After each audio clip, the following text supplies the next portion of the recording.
Hello guys, तो कैसे हो आप लोग। मैं हूँ शुभम और आप देख रहे हैं रेसलिंग पॉइंट्स। तो गाइस, ये वीडियो होने वाली है काफ़ी ज़्यादा कमाल और बहुत ही ज़्यादा इंटरेस्टिंग, क्योंकि इस वीडियो में हम लोग बात करने वाले हैं जॉन मॉक्सली की कुछ ऐसी बातों के बारे में जो कि उन्होंने रिवील की WWE कंपनी को लीव करने के बाद।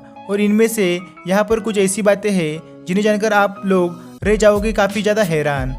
आपके माइंड में भी ज़रूर ये वाला क्वेश्चन होगा, जब डीन एम्ब्रोस ने WWE के अंदर उन्होंने कैसे क्यों किया, कैसे क्या किया। तो यहाँ पर उन्होंने काफ़ी सारे सीक्रेट्स को रिवील किया है, जिनको मैं कह रहा हूँ डार्क सीक्रेट्स। यहाँ पर उन्होंने विन मिकमैन के बारे में काफ़ी सारी बातें ऐसी बताई है जिसके चलते फाइनली उन्हें WWE छोड़ना पड़ा। और कुछ ऐसी चीज़ें हैं जो कि उन्हें WWE में रहते हुए उन्हें बिल्कुल भी पसंद नहीं आई। तो ये वीडियो काफ़ी इंटरेस्टिंग होगी, इसे लास्ट तक ज़रूर देखिए।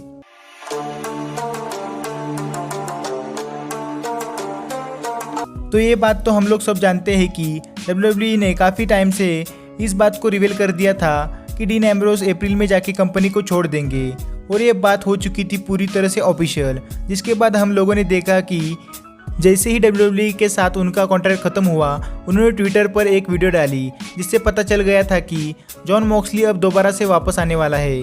तो यहाँ पर टॉकिश जेरिको के साथ आते हैं, मतलब जेरिको के पॉडकास्ट के अंदर आते हैं डीन एम्ब्रोस, और यहाँ उन्होंने काफ़ी सारी बातों को रिवील किया। और यहाँ पर उनका जो मेजर कंसर्न था WWE के साथ, जो उनकी मेन प्रॉब्लम थी, वो थी जिस तरीके की स्क्रिप्ट विंस मिकमैन आकर डीन एम्ब्रोस के हाथों में थमा देते थे। ये बात उनको ज़रा भी पसंद नहीं आई। और जो पहली चीज़ यहाँ पर मेंशन करूँगा जो कि उन्होंने रिवील करी पॉडकास्ट के अंदर, उन्होंने कहा कि वो जुलाई 2018 में ही कंपनी को छोड़ देना चाहते थे। उनके माइंड में ये वाला थॉट आ चुका था, लेकिन उस समय वहाँ पर उन्होंने कंपनी को लीव नहीं किया, क्योंकि उन्होंने सोचा अपनी वाइफ रेनी यंग के बारे में। क्योंकि आप लोग भी जानते हैं जो रेनी यंग है वो WWE कंपनी के लिए अब भी काम करती है, स्टिल अभी भी वो WWE के लिए काम कर रही है। तो इसलिए यहाँ पर डीन एम्ब्रोस ने कंपनी को उस समय पर छोड़ना सही नहीं समझा, क्योंकि वो यहाँ पर ये नहीं चाहते थे कि उनकी वजह से कोई प्रॉब्लम आ जाए रेनी यंग को। क्योंकि उस समय डीन एम्ब्रोस का कॉन्ट्रैक्ट खत्म नहीं हुआ था, और कॉन्ट्रैक्ट चलते चलते में अगर कोई सुपरस्टार कंपनी को छोड़ रहा है या फिर भाग जा रहा है तो वो एक बहुत ही बड़ी दिक्कत वाली बात हो जाती है उस सुपरस्टार के लिए। और ऐसे में जो भी लोग उससे रिलेटेड है उस समय WWE कंपनी के अंदर, कहीं ना कहीं इससे भी वो उन पर काफ़ी ज़्यादा निगेटिव चीज़ पड़ सकती है, निगेटिव असर पड़ सकता है। तो उस समय डीन एम्ब्रोस ने वहाँ पर कंपनी को छोड़ना सही नहीं समझा। अगली चीज़ जो यहाँ पर है वो डीन एम्ब्रोस से जो जॉन मॉक्सली ने रिवील करी थी, वो विंस मैकमैन के बारे में, विंस मैकमैन की ऐसी चीज़ों के बारे में जो हाल फिलहाल में उनको ज़रा भी पसंद नहीं आई थी। और स्पेशली उन्होंने यहाँ पर पॉइंट आउट किया उस चीज़ को जब विंस मैकमैन ने ज़बरदस्ती रोमन रेंस के ल्यूकेमिया को घुसेड़ने की कोशिश करी। उनके प्रोमोज के अंदर हम लोगों ने देखा था कि जब रोमन रेंस ल्यूकेमिया से रिकवर कर रहे थे तो वहाँ पर हमें डीन एम्ब्रोस की तरफ से कुछ ऐसी बातें देखने को मिली थी। इवन वहाँ पर डीन एम्ब्रोस का कहना का मतलब ये भी था कि रोमन रेंस के साथ जो हो रहा है वो वही चीज़ डिजर्व करते हैं, और ये सभी बातें डीन एम्ब्रोस के मुंह की नहीं थी।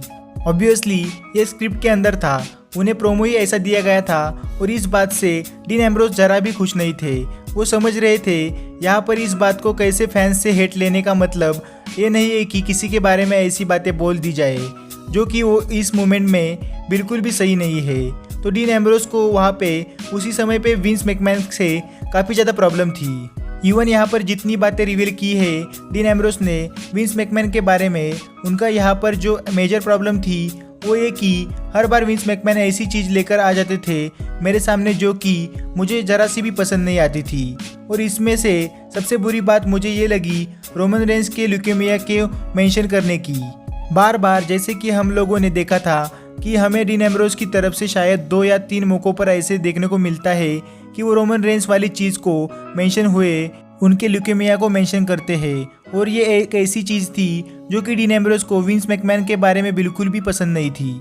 जेरिको से बात करते हुए यहाँ पर डीन एम्ब्रोस ने ऐसी ऐसी चीज़ों को रिवील किया है जब उन्होंने अपना फाइनली मूड बना लिया था कि अब उन्हें इस कंपनी को छोड़ना है, ये इस कंपनी में अब और इससे ज़्यादा काम नहीं कर सकते।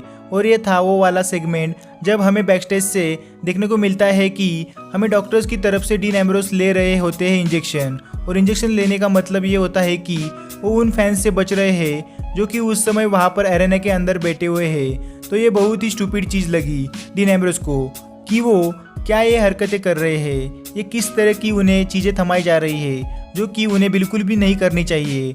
और उस समय डीन एम्ब्रोस का मूड काफ़ी ज़्यादा खराब हो गया था। वो बरस रहे थे जैसे वो हमेशा विंस मैकमैन के साथ करते थे, लेकिन फिर भी जब उन्हें वो चीज़ करनी पड़ी तो उन्होंने अपना मूड बना लिया कि वो इस कंपनी के साथ आगे और ज़्यादा काम नहीं कर सकते। उन्होंने कहा कि जब वो एयरपोर्ट के लिए भी निकले तो वहाँ पर काफ़ी ज़्यादा परेशान थे और उस दिन उनका मूड बना फाइनली कि अब वो WWE कंपनी के साथ काम नहीं करेंगे। और जैसे ही होता है उनका कॉन्ट्रैक्ट ख़त्म, वो कंपनी को कर देंगे बाय बाय। और उन्हें अप्रैल में जाकर कुछ ऐसा ही किया। डीन एम्ब्रोस ने फिर जॉन मॉक्सली खुद को एक बहुत बड़ा प्रोफेशनल रेसलर अभी भी मानते हैं, लेकिन विंस मैकमैन के हिसाब से उन्हें सिर्फ ऐसी चीज़ें दी जाती थी जिसके लिए एक रेसलर या फिर प्रो रेसलर की ज़रूरत नहीं है, उसके लिए ज़रूरत है एक एक्टर की।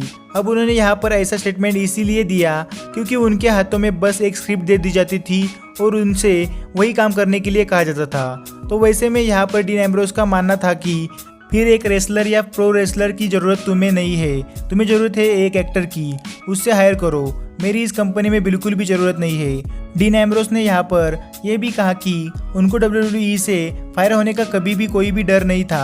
अब ऐसा इसलिए नहीं था कि वो ऑलरेडी पॉपुलर है या फिर जो भी कुछ है। उन्होंने यहाँ पर कहा कि मुझे शुरू से ही कोई फियर नहीं था WWE कंपनी से फायर होने का, लेकिन मैं वो चीज़ करना चाहता हूँ जो कि सच में मुझे पसंद आए, मेरे कैरेक्टर को सूट करे। लेकिन WWE ने उन्हें पिछले कुछ सालों में उन्हें ऐसा कभी भी करने नहीं दिया।